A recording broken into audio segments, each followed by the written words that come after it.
Welcome back to German with Joan Berlin, and today, as promised, we'll be beginning with the first most important German grammar table, since we have already learned the idea behind the three important German cases, namely nominative, accusative, dative. And just as a quick revision, I would like to ask you, what are the reference questions of these three cases, beginning with nominative? So what is nominative? It's the hero of the sentence. That means a person who does the action, or a thing what does the action. So your questions are who and what.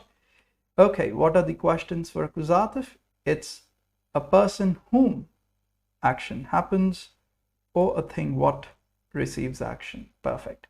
And what are the questions for dative? It's a person to whom we give the accusative object, or a person for whom we make the accusative object. Yes, fantastic. So that is dative. So with that in mind, I'd like to introduce you to the first table of personal pronouns. How to address a person in first, second, third person singular, first, second, third person plural. Like in English, you have I, you, he, she, it, we, you, all, they. We'll find the German counterpart of these. Additionally, we have a second person formal, which we don't have in English. It's the same. We'll have that in German. So let's see how it goes.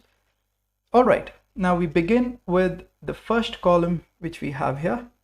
That's for nominative. And let's see, I make up a sentence and then we replace the pronoun in German. The sentence might be, I teach you German. So basically the question becomes, who teaches you German? In German, I'll say, ich unterrichte dich Deutsch. Ich being I. Yes? So what is I? Ich. Okay, let's make another sentence. Let's say you teach me your mother tongue. So who teaches me your mother tongue? You, of course. So you in German would be du. Du unterrichtest mich deine Muttersprache. So basically, du means you. Okay, let's say we have friends from Spain, France, Japan. A guy from Spain, let's say he teaches us Spanish. So again, the question is, who teaches us Spanish? I'll say it in German. Er unterrichtet uns Spanisch. Er basically being he. Perfect. Let's say we have a friend from France. She's a girl. She teaches us French. So say it in German. Sie unterrichtet uns Französisch. So who teaches us Französisch? Sie. And basically it's like in English, she. Yeah. Perfect. So let's say we have a very intelligent child from Japan. It teaches us Japanese. Again, the question is, who teaches us Japanese? It'll be in Deutsch, es unterrichtet uns Japanisch. That means S stands for it. Why do we say a child it? In German, child means Kind. Kind is Neutrum. Das Kind. Since it's Neutrum, we say es. Okay. Now let's move forward. We finished the first, second, third person singular. Let's go to the first, second, third person plural. Again, need to make a sentence. Let's say, we teach you Deutsch, we teach you German breakfast. Yes, we teach you German breakfast. So who teaches you German breakfast? The answer is wir unterrichten euch, or unterrichten dich deutsches Frühstück. Yes, so wir basically means we. Okay, moving forward. Now this be with me is very important. We come to second person plural. Now in English, second person singular and second person plural are not differentiated. You could say you and you all, and basically that's it. In German, they look completely different. If you say you, it's du, but the moment you say you all, it's second person plural, and it looks like ihr. Yes, so that's a completely new personal pronoun. So try to remember this. it's second person plural when you're talking to more than one person. For example, like a teacher talking to the students. Let's say me talking to you all. I'll say you all. Yeah, let's make a sentence. Let's say you all teach us your home cuisine. Yes. Then the question would be, who teaches us your home cuisine? Of course, you all.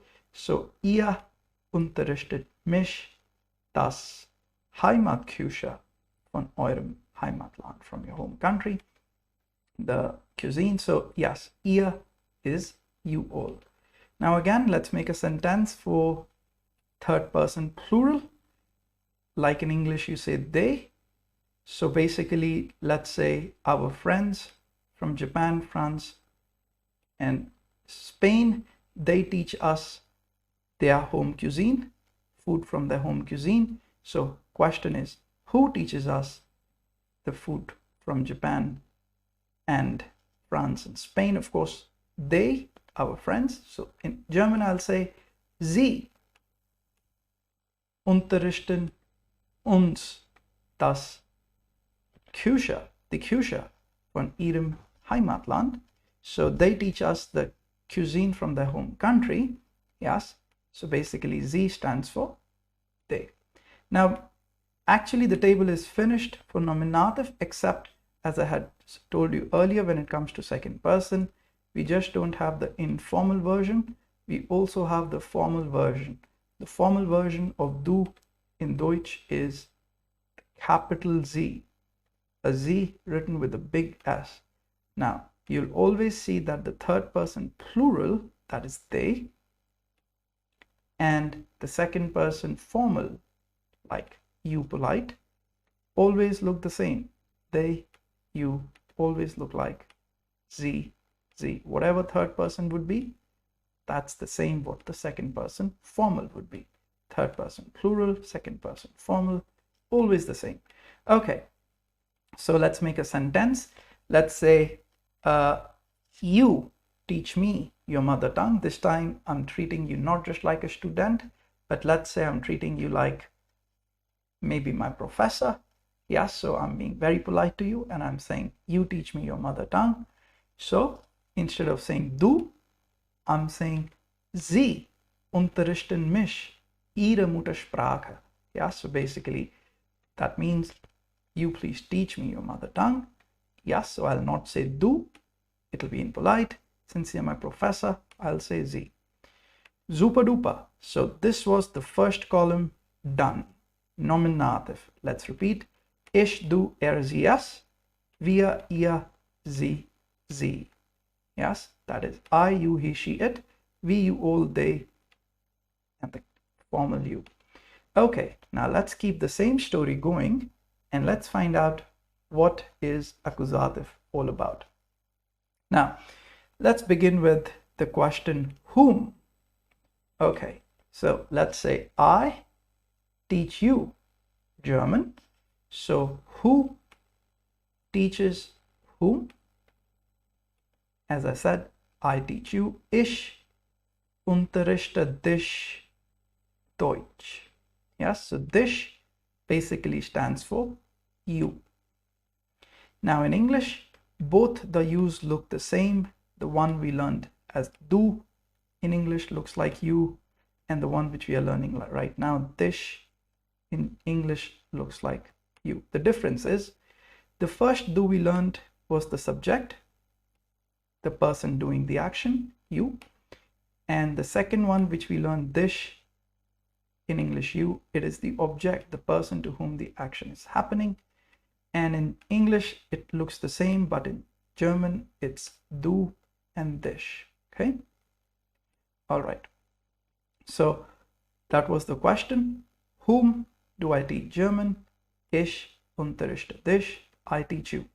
Let's make another sentence. Let's say, whom do you teach your mother tongue? You teach me your mother tongue. So again, who teaches whom? The answer is you teach me. Du unterrichtest mich. Yes, fantastic. Now let's say the friends we had from Spain, France, Japan, they're also interested to learn German. So let's say I teach him, the guy from Spain, German. Then it'll be whom do I teach German? It's I teach him. So ich unterrichte ihn. Perfect. Deutsch. Again, I could say I teach her. Whom do I teach? Ich unterrichte sie. And again, I could say whom do I teach German? I could say I teach it German. Ich unterrichte es Deutsch. So basically, ihn, sie, es is your equivalent of him, her, it. I teach him, I teach her, I teach it Deutsch. Perfect. All right, now we'll keep the story going and we'll be doing first, second, third person, plural under accusative. Now, the story was that you all teach us your mother food, your home food, the food from your homeland, yes? So let's say the sentence is, whom do you all teach the food from your homeland? It's basically us, yes? You teach us, let's say you teach me and my friends food from your homeland. So how will we put it? The question is, who teaches whom? The answer is you teach us. Ihr unterrichtet uns. You all teach us. Fantastic. All right, moving forward. Let's say we teach you all German breakfast. That's the sentence we made earlier. So basically, who is teaching whom? It's wir, me and my friends, unterrichten you all, euch, you and your friends, deutsches Frühstück. Okay, perfect. So wir unterrichten euch, it's like we teach you all. Yeah. All right, now moving forward, let's see, we have the third person, and let's say me and my friends teach our friends from Spain, France, Japan, German breakfast. We also want to learn how to cook German breakfast. So let's say we teach them. Who teaches whom? It's again wir, me and my friends, unterrichten sie. Yes, that's like them. Genau. Wir unterrichten sie deutsches Frühstück. Fantastic. So now you see both the Z's here look the same. In nominative, sie is they. In accusative, sie is them. How will we know which is which? As we move forward, you will find out. It's very easy to know when we are looking at this Z, and it's very easy to know when we are looking at this Z, and that we learn as we move forward. No worries. Okay. Now, as accusative column is complete except for the second person polite. Now, instead of saying I teach you German, again, I could have been more polite. I could have said, let's say you're my professor and you want to learn German. I'm saying ich unterrichte sie. Who teaches whom? Ich. That's ich unterrichte sie Deutsch. This is being polite. Yeah. Instead of saying ich unterrichte dich Deutsch, I teach you German, I'm saying ich unterrichte sie Deutsch, which is like I teach you German, but politely, as in you being my professor. Okay. Now this brings us to the very last column. Be with me. And this would be a little longer class, but it'll be worth it. So dative is basically the last case. The question is to whom and for whom. Let's make a sentence. I give to you a German dictionary. So the question is, who gives to whom? Answer is ich gebe dir. What is the meaning of dir? To you. So you don't need to say to. To is automatically inside dir. Yes. So when you say dir, it could either mean to you or for you. For now, the sentence I made, it's for to you. So I give to you German dictionary. Ich gebe dir deutsches Wörterbuch. Okay. You give to me a dictionary in your mother language. Yes. Whatever it be. Yes. Wherever you joining me from. So the sentence would be basically who gives to whom once again, and this time it will be du gibst mir. Yeah, so who gives to whom? You give to me. So what's the meaning of mir? Once again, mir means to me. You'll not need to write to separately. It's inbuilt. It's inside of mir. When you say mir, it automatically means to me. Okay. Fantastic. So why to leave our friends behind? I give to them this book as well. So German book. So let's say I give to him the book of German, or the dictionary of German. So who gives to whom? Ich gebe ihm. I give to him. Perfect. The meaning of ihm is to him. Very well said. Okay, and similarly, ich gebe ihr, to her. Ich gebe ihm, it's a repetition. They both look the same, but here it means to it. Ich gebe ihm, yeah. Deutsches Wörterbuch. Okay, let's come back to plurals. First, second, third person plural. Now again, we'll stick to our story. We were teaching each other some home cuisines, some German cuisine. So let's say you all give to us a book on cooking from your hometown. So who gives to whom? It's basically you all. Ihr gebt uns. Uns means to us. Yes, uns basically can mean us, like we learned earlier. It can also mean to us, like we meant here. So ihr gebt uns, ja, ein Buch, genau, aus ihrem Heimatland. Perfect. Now moving forward, let's see if we have another sentence here. Okay, let's make it with we give to you all a book on German breakfast. Again, who gives to whom? We, that's me and my friends. Wir geben you all, euch. Yes, to you all. We give to you all. So what's the meaning of euch? To you all. Yes, ein deutsches, ein Kochbuch über deutsches Essen. Fantastic. So that's like I give you German book on a book on German food. So euch also means you all. It doubles up as to you all, just like uns. Yes, depending on the context.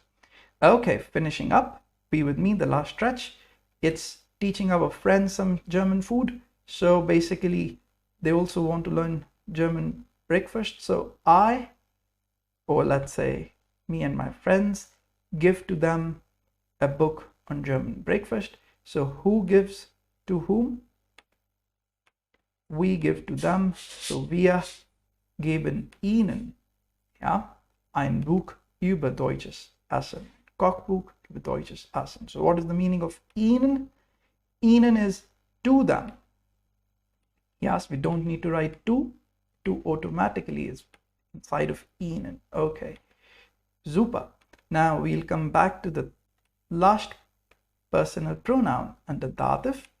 Though this list is complete, we know there is a second person formal pronoun. So instead of saying I give to you a German book, let's say you are my professor, I'll be a little more polite. I'll say who gives to whom?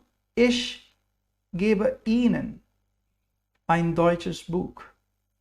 Or let's say, yes, you want to learn German, you are my English professor. So let's say, ich gebe Ihnen ein deutsches Buch. I give you a German book.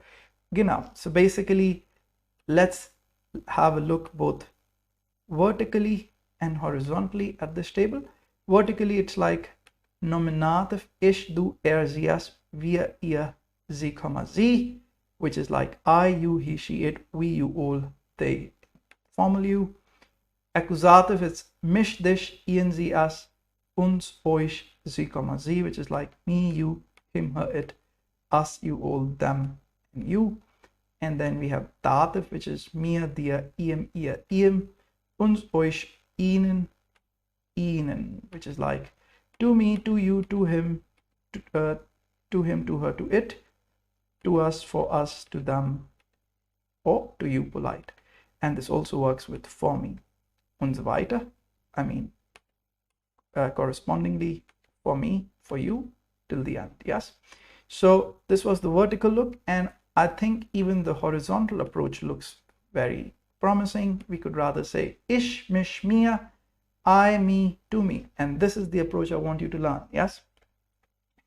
For example, first person, we'll remember it like this: ich, mich, mir, I, me, to me, du, dich, dir, you, to you, er, sie, es, ihn, sie, es, ihm, ihr, ihm, he, she, it, him, her, it, to him, to her, to it. Wir, uns, we, us, to us, ihr, euch, you all, to you all, sie, ihnen, they, them, to them, sie, ihnen, you, to you. Yes, this is the way you should learn it in the horizontal fashion, and now we'll make really nice progress. So with that in mind, we'll take a little break. There is a related exercise looking back at us on the next page. We'll get to it, but till then, I let you just absorb what we did here. And this is just a little bit of effort-taking table, but I'm pretty sure we'll get to the roots of this table and master it in no time. So I'll leave you at that and see you in the next lesson, where we'll be doing the exercises related to this personal pronoun. Till then, this is John Berlin signing off. Take care.